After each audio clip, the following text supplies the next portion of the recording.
Hi, Adam. Welcome to Brave Every Day. Thank you so much for joining me. How are you?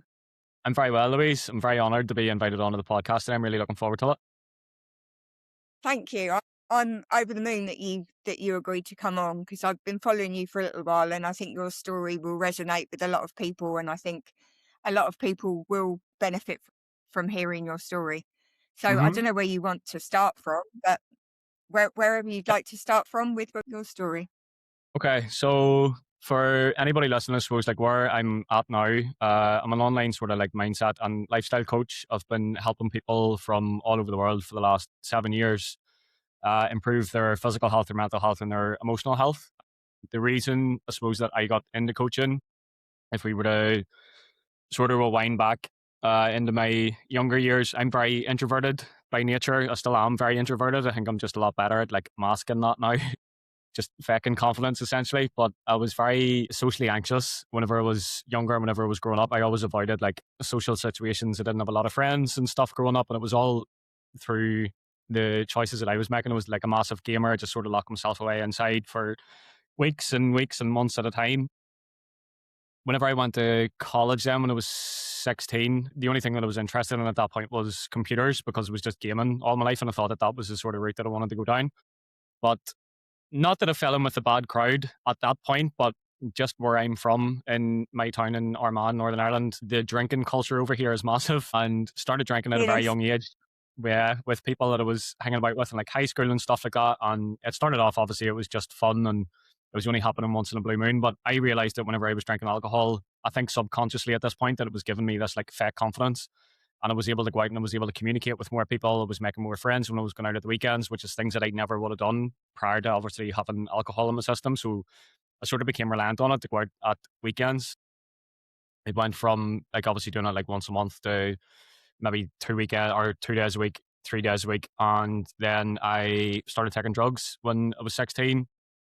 I started off smoking cannabis again, thought that that was going to be it, but it was sort of the gateway into obviously a lot of different drugs, which I started taking at that point as well. And it was just the environment that I was surrounding myself with and the people that I was around at that point. Everybody else was doing it. So in my head at that point in my life, I thought it was normal, but I Yeah. became very, very reliant on it. And I had, uh, at this point, I had a really unhealthy obsession with like social media. I'm very grateful for what social media has brought into my life at the minute, but back then it was very toxic.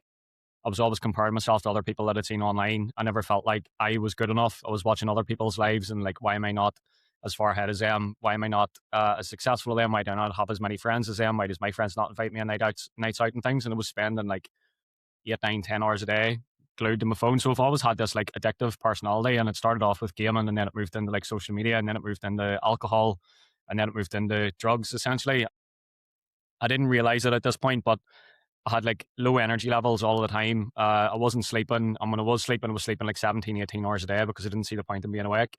I didn't realize that I was struggling with poor mental health at this point, and I went to the doctors, and I was just like, I have no energy. I've got no get up and go. I just don't feel myself. I just feel like something's wrong all of the time, but I didn't know how to articulate what I was actually feeling at that point. I didn't know what was going on, obviously beneath the surface. And he told me that I was depressed, and he put me on a dose of antidepressants. And I said, "Great, sweet, this is going to solve the problem." Started taking them, didn't help, made things worse. And I completely understand that it can be very helpful for certain kinds of people, but my personal experience of it was it didn't help me. It just made me feel more tired and more numb, essentially. So went back to the doctors, give me stronger medication again. And again, it just made me feel worse. So I actually ended up coming off them completely. And I was 18, 19 at this point, and I'd finished my college certificate in computers and was deciding where I wanted to go for university. So I went to Birmingham because I thought that by going to Birmingham that I could like leave my problems at home and this would be a fresh start for me and everything would be new and exciting and I would leave everything at home. But obviously I didn't know at that point that you take your head with you. So I took all of my problems with me and I was still extremely socially anxious. I didn't know how to communicate with people. I couldn't keep eye contact. I couldn't look at people whenever I went into like a shop. I couldn't make eye contact with shopkeepers or anything like that. So the first 2 weeks that I was in university, I was in my dorm rooms, and I think it was like 11 other people that was staying with me. And I locked myself in the bedroom for 2 weeks. Like my mum sent over like a box of food, so like cold tins of beans and like pasta and rice and things like that, just as like a wee care package to get me started, basically.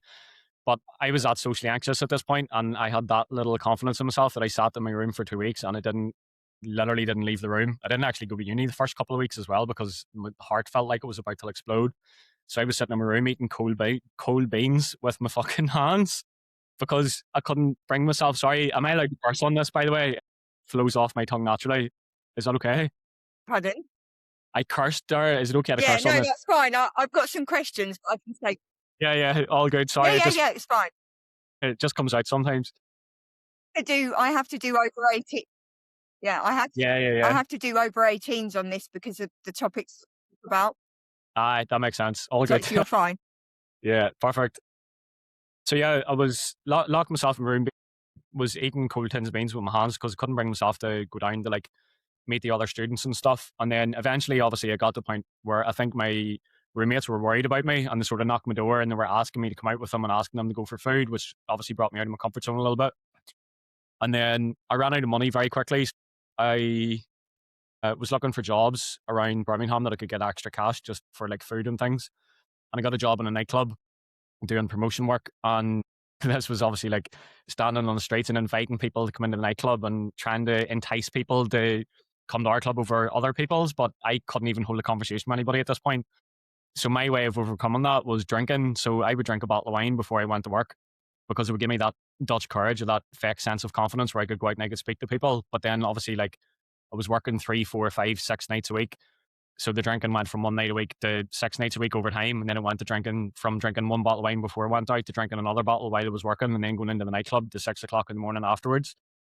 And this went on for a year. So like my attendance record whenever I was at university was like 10% because it was just partying all of the time. And then obviously fell down a rabbit hole with drugs. I was smoking weed, taking pills, was in coke for a really long time, sniffing methadone, like anything that I could get my hands on. And I was getting myself into debt. I was maxing out credit cards, completely blew out my student loan. And like once I got to the end of my first year in university, I was just like, right, I have absolutely no interest in this course anymore. And like I was more worried about finances and actually getting home. And I realized that I was sort of struggling at this point.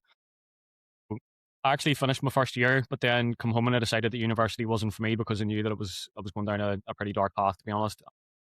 Whenever I come home then, I was thousands in debt. Obviously, I'd dropped out of university. I had no money. I had no job. I had no passion. I had nothing to look forward to. I didn't think very highly of myself at this point. And the party just continued basically when I got home. So from I was 16 until I was 23, I was just living for the weekends, taking drugs at any opportunity that I could to deal with the negative thoughts and the depression and the anxiety and the overwhelm and the just constant stress that I was feeling at that point. And then things started to sort of slip a little bit more out of control because I was just suppressing all of these emotions up. I didn't know what emotions were at this point. I had no idea how to regulate my nervous system. I didn't know any of the things obviously that I know now. And like I was brought up, mum done absolutely everything for us. She brought me and my sister up as a single parent. My dad was always there, but only seen him really at the weekends and things. But I was never taught as a child what emotions were or how to regulate your emotions. It was just bottle it up, big men don't cry, get on with it, sort of thing. So that's all I knew. So I was Yeah, bottling up all of these emotions and things that I had. And then obviously whenever I was drinking and taking drugs, like everything just exploded and I was taking it out on myself. I was self-harming for a while. I was had suicidal tendencies. I was taking it out on other people. I was taking it out on family. I had got arrested on a couple of different occasions, like 2 weeks apart. The first one was for drunk and disorderly. And the second one was also for being under the influence of drinking drugs and got into a bar fight, and I woke up the next day in the police cell and grey tracksuit, no idea how I got there. I had blood on my head and my hands. And for me, like, I'm not proud of that, but at the same time, I'm grateful for it because that was the sort of turning point for me because I realized at that point that basically if I didn't get my shit together, that I was going to end up dead or in jail. So I had a choice at that point and I decided that I sort of needed to do something different. And like, I had always been a massive people pleaser. And I think that was one of the biggest reasons why I was doing a lot of things that I was doing as well, because I was such a yes man and I didn't have any like willpower. So if I was going out with the boys at the weekend and they were racking out lines of drugs or drinking or trying to entice me to stay out later and stuff, it was always yeah, yeah, yeah, yeah, yeah, yeah, yeah. Even though I didn't actually really want to do it because I was so hooked at this point in my life on external validation. Like I was relying on things outside of myself, other people, what other people thought of me, likes on social media and stuff, for example, to try and bring me happiness. But I didn't realize that obviously happiness was a sort of inside job. So stop people pleasing, sort of changed my environment, stopped hanging about with the people I was hanging about with over a very, very long period of time. And then fell into the gym. Like prior to this, I'd never exercised before.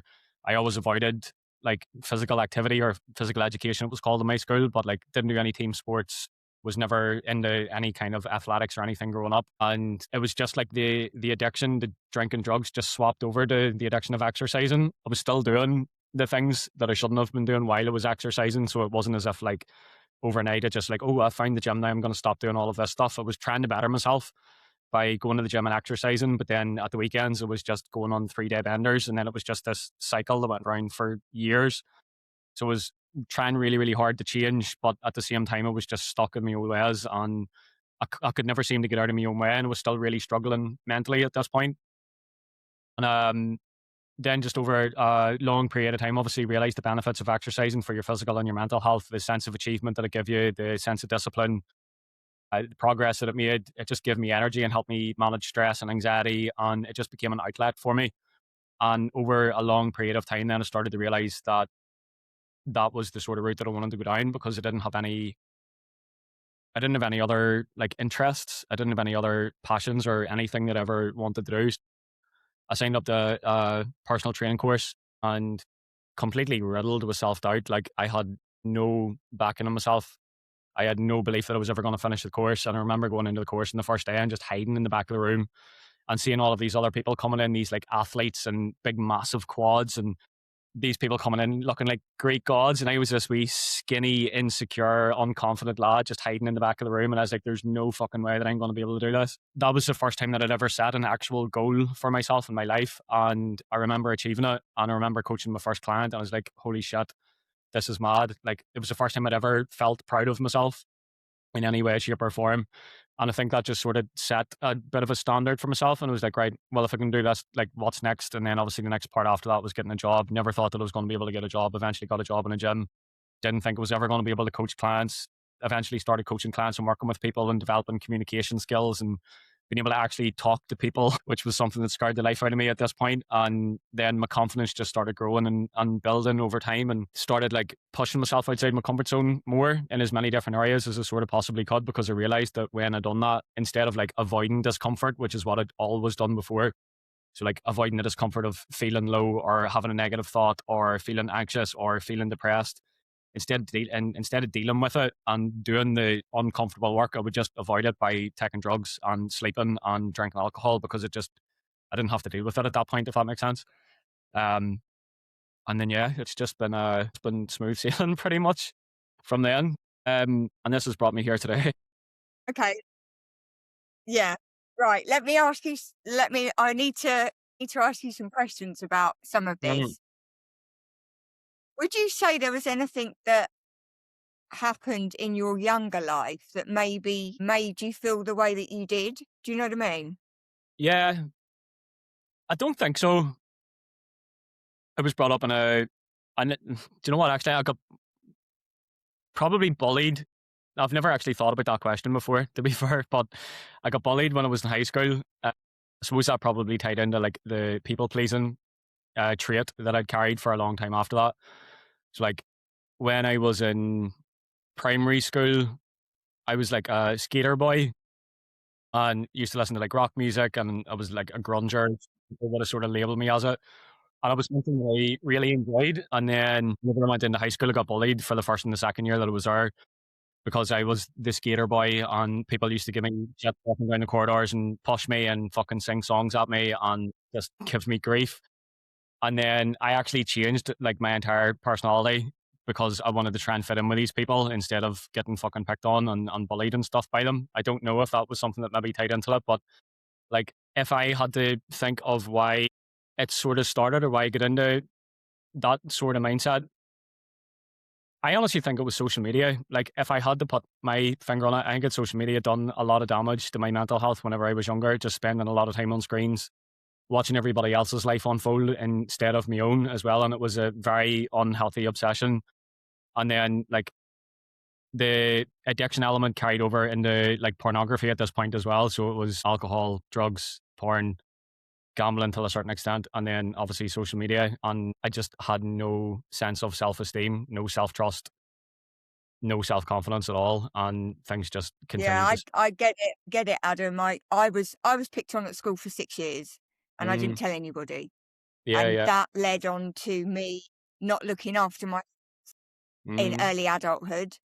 yeah, So the pre-drinks before you go out, right? A yeah, lot of people do it. I'm not a big yeah, yeah, drinker, but if I do go out with the girls, we'll probably spend an hour or so getting ready, having a few drinks before we yeah, then go out. Um, Few and far between. I'm a mum. I've got a career in cybersecurity, and obviously I'm doing the podcast. So I'm a busy lady. So I generally don't go out drinking very often because the yeah, hangover is a killer. yeah, yeah, yeah, When I was younger, I wouldn't go anywhere without a drink, yeah, and you same. wouldn't get me on the dance floor without a drink either. Hmm. So there's not that we're not that different. And Yeah, people pleasing, I did it for a long time. It's only yeah, really now where I've come into my own, and I've gained the confidence and stuff that I say no to things, and I've got boundaries now. yeah. So yeah, we're not that different. I'm a lot older, but we're not that different. And I think what you said with social media for me and for you with our businesses is Hmm. brilliant.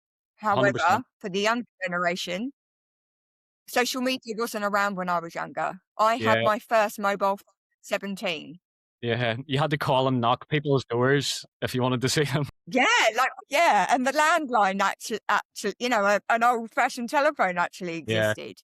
yeah, But social media is a dangerous place because not 100%. only can you be bullied at school and then come home to it, but also children, especially girls, are Hmm. thriving to be like something that doesn't exist with all the Yeah, filters, and it's a dangerous place, I think, but it's got its good parts, don't get me wrong, but I think, yeah, being you as younger, I think I would have probably followed a similar path if social media had been there when I was younger too. Um, yeah. but yeah, look at you now. You're awesome. Thank you. I think I agree with you I think massively. Like sorry, going ahead. no, go on. The algorithm on Instagram is the problem as well because, like you were saying there, with like young girls, for example, or even like most people in general, like if you look at most people's content that they would consume, it's all hyper filtered now because of artificial intelligence. Like half the stuff that you see on social media isn't even real. Like the people don't Yeah, exist, the videos aren't real, the pictures aren't real, they've been photoshopped. But the problem is, whenever you look at something on social media, you're training the algorithm to show you more of the content that it thinks that you like to watch. So the more you watch this kind of content, the more it's going to show it to you to try and keep you engaged and hooked on the platform for as long as possible. And this is what I sort of realized as well. Like my phone was using me as a tool, and that's what social media is designed for. Like yes, it's amazing and it can be really really helpful for people. Like when you're using it in the right way, but it it can really have its negatives as well, especially if you're not purging your content. Is the way that I would like to explain it to my clients as well, because they could go on and they could spend a lot of time watching. Like if you were going to like Facebook or the news or something, for example, it's all negativity because that's what sells, isn't it? Like nobody wants to go yeah, on and hear of something positive or something really good that's went on in the world. So it's always pushing really, really negative content because that's what grabs people's attention. And then the more people watch it, obviously, the more it gets shown to them. And then that's just circulating around in your head all of the time, consciously or subconsciously. And then it can impact how you think, it can impact how you feel, drains your energy, drains your concentration, drains your focus, stops your sleep, has you comparing yourself to other people. Like there's just so many nasty side effects that come along with it too. yeah. No, there is. My son's 11. He won't be going on social media if I've got anything to do with it until he's left school, Yeah, and then I that's agree. his decision. Because I just think, yeah, I think so. Facebook, I'm on Facebook, but I don't really. I'm very much an Instagram lady now because, like you say, you can choose who you follow. You choose who. A lot of people on Facebook will be people that you went to school with, previous careers and stuff. Hmm. I've never really been one to post negatively, but I also don't want to be someone that pretends that life's perfect all the time.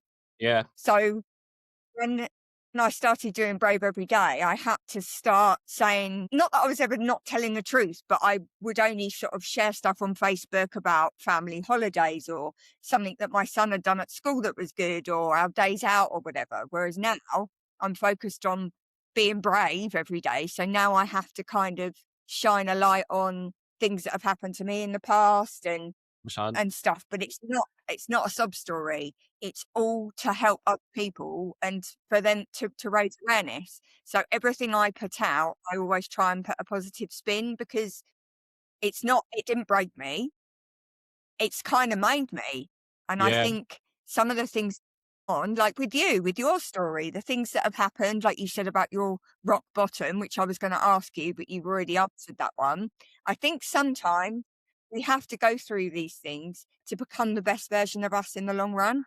yeah, I agree completely. There's a good quote by, I think it's Tony Robbins. I could be butchering this, but it's like the change only happens when the pain of staying the same is greater than the pain of change. Have you heard that one before? Yeah, So like, I love Tony Robbins. yeah, see, he was the first ever like mindset guy that I'd ever heard of. So I was like devouring his books and his podcasts and stuff. But I think like you do need to hit that breaking point. For me anyway, my experience of it was like I needed to hit rock bottom in order for me to realize that I needed to change because I didn't want to change. I didn't feel like I needed to change at that point until I actually nothing could have got any worse. Like being able to learn from these experiences instead of dwelling on them and beating myself up over them, I think has been one of the catalysts to help me get to the position that I'm in as well, because that's what I would have done before. Like if I said I was going to do something and I didn't do it, or I said I was going to get off the booze and I didn't do it, or I said I wasn't going to take drugs again and I didn't do it, or anything, I always would have given myself a really hard time for it and then suppressed that guilt and that shame and that regret. And then it would have bottled up and made things worse. Whereas like I started to get more curious about it, started to think of how I could like learn from these situations to make better decisions in the future. And it's, for me, it's about consistency over like perfection in that regard as well, because I think like we think that we need to change everything, or it's possible to sort of change everything overnight. You're like, right, I want to become this new person. I'm going to do this, and this differently. And it might work for 2 days, but then life gets in the way and you're back to square one because it's just your habits and your behaviors and it's the things that you usually do. So it's just, for me, like making small changes on a daily basis. And like one of the greatest mindset shifts that I use still today on a daily basis and I would use with a lot of clients is like trying to get 1% better every day. Like, did I do better today than I done yesterday? If yes, happy days next day. And that's the way I was looking at it. Whereas like I was spending way too much time feeling anxious and worrying about the future, dwelling on the past instead of just actually trying to be present and focus on the minute that I have in front of me, because anything outside of that doesn't exist. I think I went off on a bit of a tangent there, but No, no, I love it. I could listen to you all day. I love the Irish accent. One thing I was going to say, when you said about drinking in Ireland, yeah, my mum and dad, have been going to Ireland for as long as I can remember for like long weekends.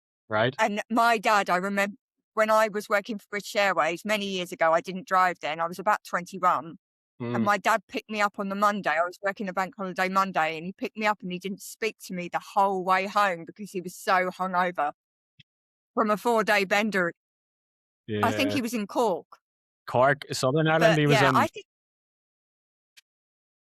yeah, yeah, I think they've been all over. I've never actually been to Ireland and I think I need to change that. Maybe I'll Yeah, come and say hi. yeah, definitely. I But, get you over to but the not, podcast someday. yeah, we can do an in person one. Oh, But I think I've said this in quite a few podcasts. Life doesn't come with a manual. We have to deal with things as and when we can. And I think considering all the things that have happened with you and how you once handled them, for you to now be the person you are now is just so admirable. I think you should be really proud of yourself because I think how you were as a person as well, I can really relate to because I was a bit of a scaredy cat. I was definitely a people pleaser. I wanted to fit in whatever everyone else was doing, like you said. I would try and do that too because I wanted to be the person. I wanted to fit in. Like I got a taste of fitting in after being picked on for 6 years. So 100%. why would I do anything to jeopardize that kind of thing? Yeah. But I remember, and I haven't told anyone this, everybody's got a bit of dark hair on the top, their top, like females as well. Well, my natural hair color is this. I just dyed Okay. a top section. And there was a boy that I went to school with that used to sing Gillette, "The Best a Man Can Get" to me, the shaving advert. Yeah, He's he used correct. to do that, and I never really thought of it. I never Yeah. really thought about it to the degree I do now, but I'm like, "Actually, I wanna have a chat with him." Yeah, 100%. What was causing that? Why were you doing that? "Yeah, yeah, do you realise what you did to me?" Yeah. But no, it's, I laugh about it now. But yeah, I mean, certain things I think words can cut deep, especially as a child. You're vulnerable, you're impressionable, and if you get told something about yourself repeatedly, you start to believe it, whether it's true or not. Regardless of whether So somebody else is yeah, telling it no, to you or you're telling it to yourself as well, I think is important. Because like somebody else doesn't need to tell you that. 100%. Start believing it. Like if you're telling yourself that in your head over and over and over and over and over again, then that's going to become part of your like deeply ingrained beliefs. Yeah. I used to say no one can be mean about me like I can, so get in line. That was Yeah. kind of my comeback, which is horrendous. And I think being a mum makes a difference. As I said, my son's 11. I never used to stick up for myself.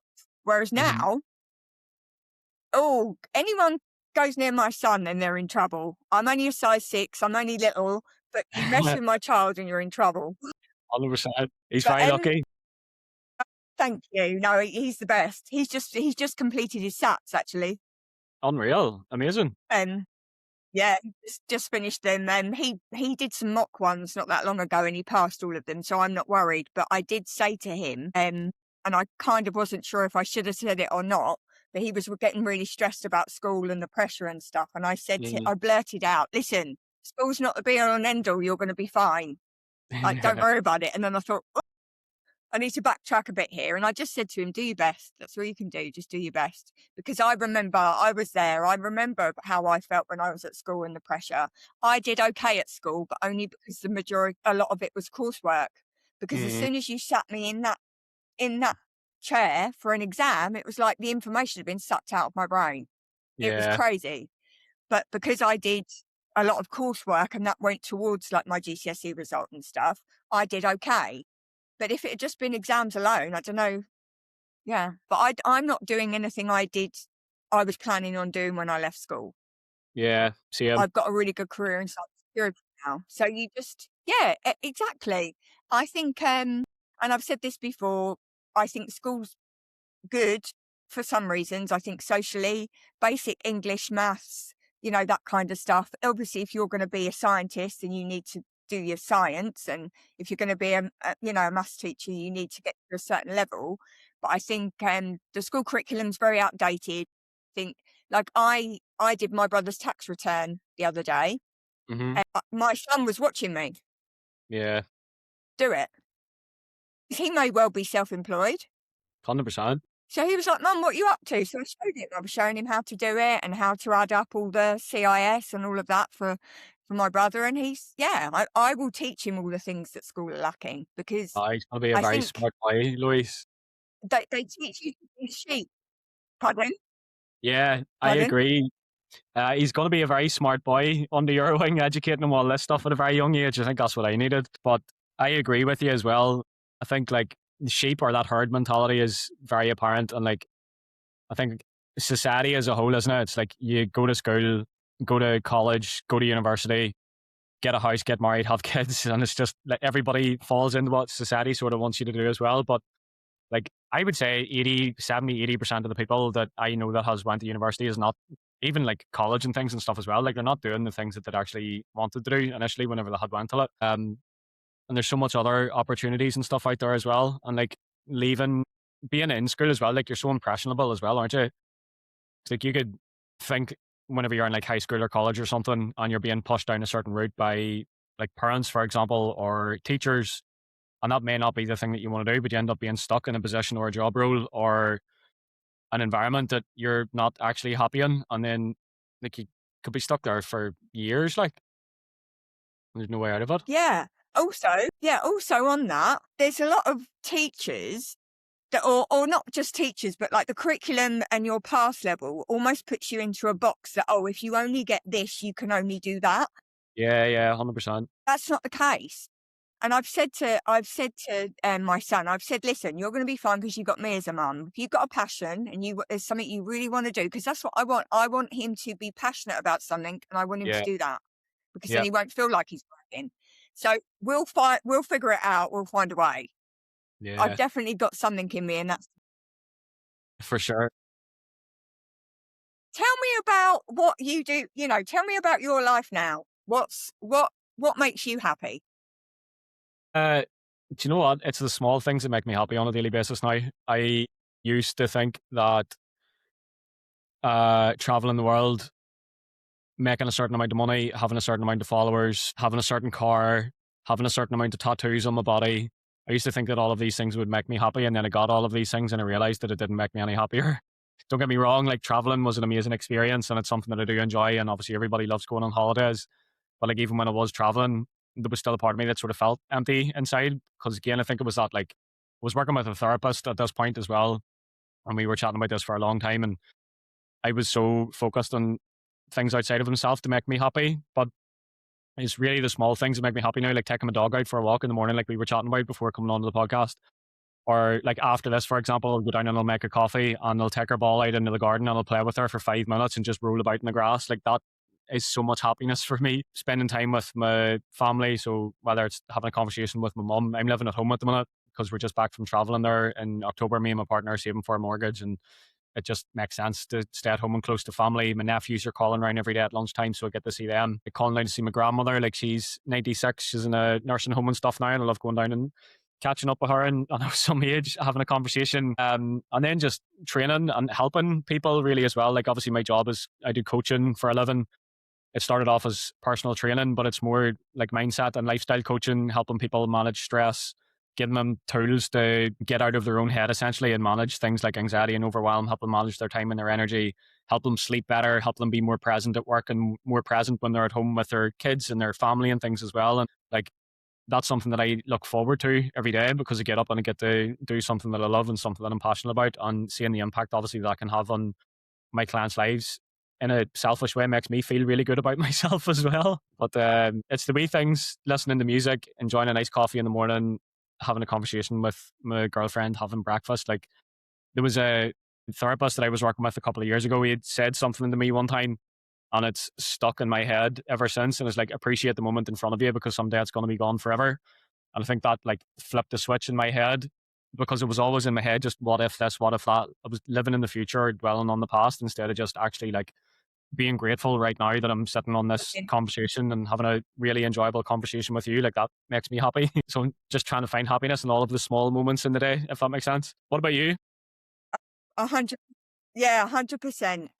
Yeah, 100%. And what you just said to me then about you making other people feel good makes you feel good, and you said it was selfish in a way. I've said that exact sentence Yeah, before, and I'll say, "Oh, it's selfish in a way because it just makes me happy."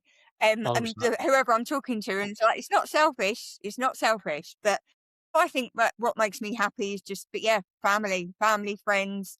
I love walking. I don't really exercise. You'll probably Mhm. tell me off now. I go swimming with my son, I tend to do spring, summer because my hair's really long and I don't want to spend 45 minutes in the Too much swimming effort. baths trying to dry it. Yeah. Yeah. Pardon? Too much effort. Yeah, but no, I'll go swimming with him and I do walking. I am going to start doing weights though because I'm 45 now, and I know it's good for the bones, isn't it? For any of Yeah. your female listeners, I suppose like that could be something that could be helpful for them to understand as well. Like all women will spend a third of their life menopausal, every single one of them, and it's unfortunate. And men are so much luckier than women because we don't have the extreme hormonal disruptions that females do. We don't go through menopause. We don't have a menstrual cycle. We don't have a period. We don't have to give birth to children. We don't have any of this stuff. Like you said there, like resistance Stretch training. marks. Yeah, resistance training is one of the best things that you can do for it. Like you have to think of your future self as well, and like the things that we do now is what is ultimately going to lead to you being happier, having more energy, having more strength and independence in your later years as well, and just keeping your body fit and able to do the things that it's currently doing right now. Yeah, no, that's great. I think the fact that you help people with their mindset and their lifestyle as well is Mm, really good because I think And I've said this before to other people, you have to get to the root cause, 100%. really, to be able to help. And would you say that training the body or training the mind was harder? Training the mind, definitely. Like, your mind, obviously, your mind and your body are connected. And like, personally, if I was to go back and do it again and I was to start off from scratch, the first thing that I would focus on is my head first, like get my mindset into the right spot. But I think like both of them are connected in a way, because when you train and you exercise, you release endorphins and feel good hormones and neurotransmitters around your brain that makes you feel good, like dopamine and serotonin and endorphins, which makes you feel better about yourself. So you've got more energy, you get a sense of achievement, a sense of pride, and generally like that sense of confidence in yourself. So by the training, you can also help improve the mental element. You build mental resilience, you build mental strength, you build confidence in yourself by showing up on the days that you don't feel like doing it. So I think like both of them are very, very important. But my own experience with it, like training the mind is definitely harder than training the body. And it's an ongoing thing as well. It's not something that is just like, right, I'm going to focus on this for a minute and then I'm going to stop doing it. Like, it's something that I have to pay conscious, constant attention to over a really long time. And like, this Yeah, is where I would do a lot of like journaling myself and do a lot of journaling with clients and stuff as well, and using like tools and frameworks, because you can't stop negative thinking completely. Like, we have that built-in negativity bias where like 80% of our thoughts on a daily basis are negative. So like, if you're not actively training your brain the same way that you would train a muscle in your body. Like, I suppose that's a good example. Like, if you were to go into the gym and start training like your upper body or your arms or your shoulders or your legs, you would see it over time developing and getting stronger and building muscle and changing shape. You can also train your brain like that as well. You just can't see it happening. So it's very hard to stay motivated to yeah, continue journaling or self-reflecting or building self-awareness or celebrating wins and achievements, because you can't see the benefit of doing it straight away. But the more you do it, the better you get at it, and the more that starts to become a habit as well, and then the more efficient that you get at it. So like, it's something that I had to work on really hard for a really, really long time, but like, it doesn't happen to me that often now, thankfully. And I think it's because I have trained my brain and for such a long period of time, and I'm very, very self-aware at the moment. But like, if I was to get a intrusive thought or a negative thought into my head, like, I'm very, very quick at being able to catch it and breaking it down and reframing it straight away into something else. Whereas before, like, I could have sat with that for days or weeks and losing sleep at night over it and just going over the same thoughts over and over and over again. Does that make sense? yeah. Yeah, Did that it answer makes your complete question? sense. Yes, it did, and some. I I said the only exercise I do is walking and swimming. That's not true. Me and my son dance around the house like lunatics on a regular Unreal. basis. That's well, I was a dancer for a long time too, so it's kind of in Mm, my blood. I was gifted with rhythm, not with good vocal cords. If I can't sing because I can't afford the double glazing bill. But if something's happened, and I'm not talking, something really, really sad. I'm talking something, you've had a bit of a rubbish day. I'll stick my favourite music on in the kitchen and dance about for 5, 10 minutes, and it does it. It helps massively, and that's what I try and 100%. do with my son. If he's had a bad day, then I'll just grab him and twirl him around the kitchen and make him laugh and stuff. Because confidence for him has been a bit of an issue, and he doesn't know this, so I need to be careful, but I bought it was like almost like a journal, but a guidebook, and it was Mm, different things that I could do with him to make him to help him to build his confidence. So he never knew this book existed. He yeah. never knew that I was doing any of these things, but I was implementing certain things into the day to help him Interesting. with it. And Yeah, yeah, yeah, yeah. so far so good. It's worked. Yeah, Because that's amazing. that's all we want, isn't it? 100%. I'm a 100%. trier. I'm a trier, that's for sure. You have to try all of these things though. Yeah. No, definitely. And it's also things that you can kind of implement into the day without it noticing so much, Mm, like certain questions and doing little tasks and stuff. And I kind of have always done little things like that with him, but just never with that in mind necessarily, not a certain outcome.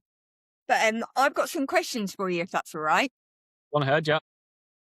What is one thing you still what's One thing I still struggle with. Overthinking. I'm a massive overthinker. Always have been. I am a lot better at managing it now. So like, not gonna lie, I like yourself, like I do a lot of podcasts and I've done a lot of them before, but there was still a degree of uncertainty and anxiousness and coming up to this one. So like my way of dealing with the overthinking was going to the sauna this morning and doing some breath work. I've done a bit of journaling and stuff before I come on the call this morning. So like I've got tools in place now that I can manage it, but I'm a massive overthinker. Like I'm just living in my head 24/7, and even when I'm supposed to be like switching off, I can't. So I have to be very, very conscious of doing things like breath work and meditation and spending time in nature and exercising and any form of movement, like you said, whether it's like dancing or rolling over with a dog or going for a walk or going to the gym or going for a run or spending time in the mountains and things. Like that's why I make sure that I plan time. I'm very selfish with that inside my week because work's very busy, handling a lot of different people's problems, including my own as well. I just have to make sure that I've got a handle on it essentially. Yeah, that's not selfish though. You know that, don't you? 100%. That You have to that's make not yourself a selfish priority and set because boundaries. Yeah. and you can't pour from an empty cup, Yeah, which is exactly. a saying that I used to roll my eyes at when people used to say. And Yeah. and now I'm like, actually, no, my cup's empty right now, so I'm gonna start refilling it. I'm an overthinker as well, but I'm so much better than I used to be. So Mm, much better. I'll kind of have an argument in my head. If I start overthinking, I'll get rid of it as soon as I yeah. possibly can, just because Yeah. there's no time. Don't have time 100%. for it. There's not enough Do time in you the do you day. feel better after chatting to me?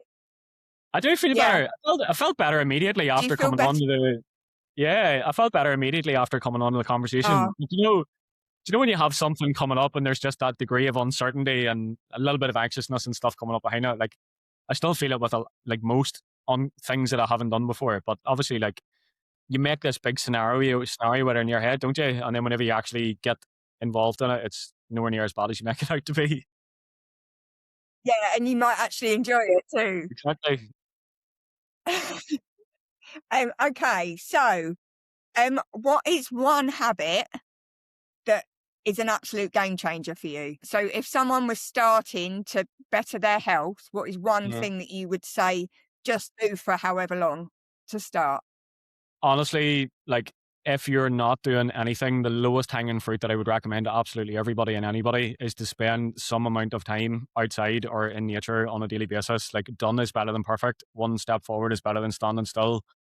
I cannot express the benefit of it enough. Like if you're having a stressful day or you've no energy or you're stuck inside your own head or you're feeling anxious or you're overthinking things or you're sad or you're depressed like I was, like getting outside and doing some form of movement. It doesn't need to be an hour long walk. It could literally just be 5 minutes in one direction, 5 minutes back. You could just take yourself to a park and sit down on a bench.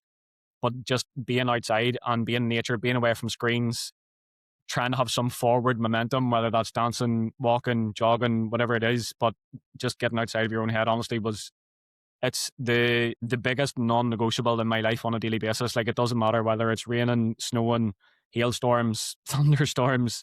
If I'm tired, if I'm sick, if I don't have any energy, like I've never once in my life regretted going out for a walk, and I don't think I ever will as well. But like I think a lot of people overestimate what they think that they need to do to start feeling better and start making small changes or to make a change, but it literally just needs to be something small.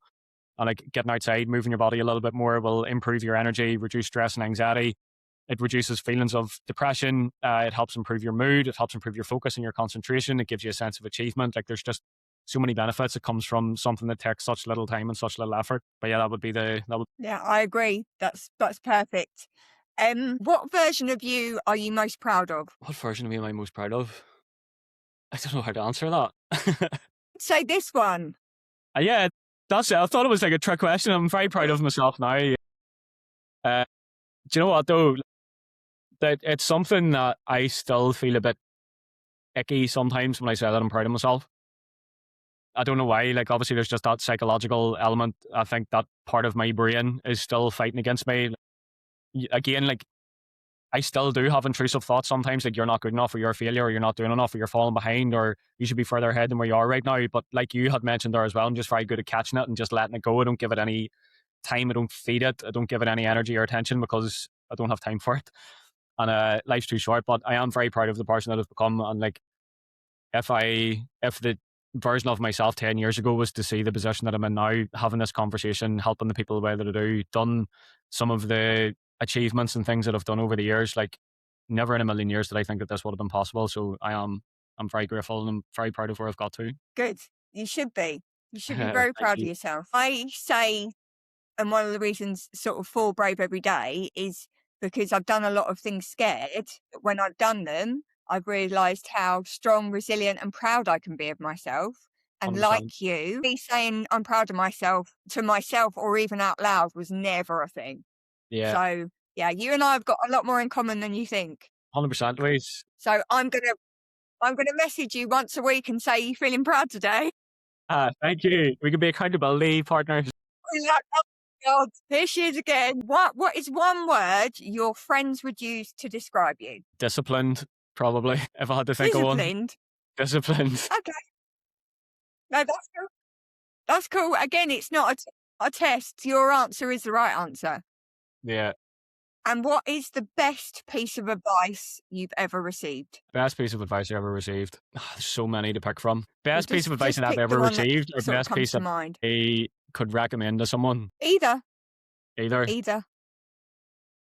I suppose if I was to give advice to someone, or the younger version of myself, would be to just never give up, never doubt yourself, never stop moving forwards, because you've absolutely no idea what you're capable of. And the only limitation that we have in life is the one that we place inside our own heads. And just showing up with that mindset of getting 1% better than you did the day before has literally completely changed my life. And it's changed clients' lives that I've worked with. And I know that it can help anybody out there. I think the best piece of advice that I'd ever received, or that resonated with me most, was that one that I'd actually mentioned earlier, was appreciating the moment in front of you, because someday it's going to be gone forever. Like, tomorrow is not promised for anybody, and we don't know what's around the corner. We don't know how much time we have left on this planet, and we literally only get one shot at this. And I don't want to sound like a motivational speaker or whatever, but it is really, really true. And I think we take for granted the fact that we are only here for a finite amount of time. We should take advantage of each and every minute that we do have, because life is far too short. Yeah, I couldn't agree more. This isn't a rehearsal. This is the one shot we've got. So my favourite saying is grab life by the balls. Yeah, 100%. Love it. Love it. I love it. I love saying it because I probably shouldn't say it because I'm a female, but I don't care. I'm going to break the rules. And my last question, what does being brave mean to you? Okay, so I think that being brave is being able to show up with authenticity, and being able to express how you think and feel to people without fear of judgment of what other people are going to think. Because I think like that's something that I really struggle with. Obviously, growing up and whenever I was in my teenage years and coming into like mid 20s and things as well, I just avoided having these difficult conversations.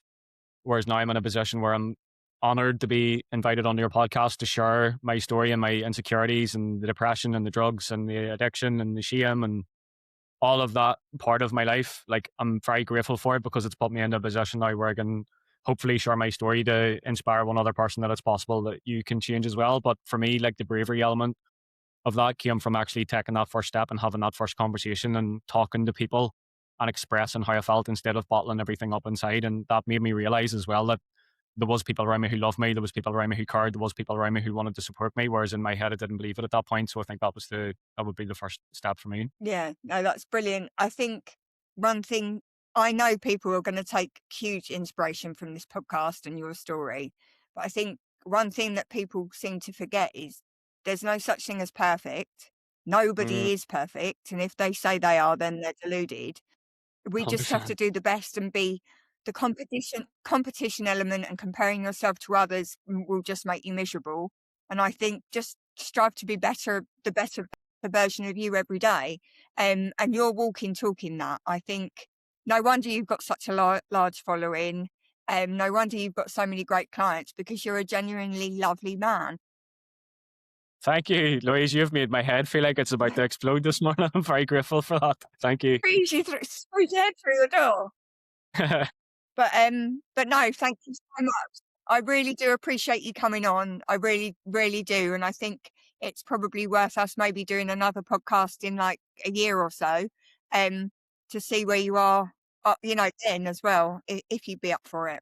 No, 100%. Thank you very much, Louise, for inviting me onto the podcast this morning. I'm very grateful for the opportunity, and I would love to return the favor at some point as well. So I think there's a lot of things that we could probably have continued to chat about this morning as well. So I'll be looking forward, obviously, to having another conversation, all being well in the future. Yeah, definitely. I'd love that. Thank you so much, Adam. It's been a My pleasure. pleasure.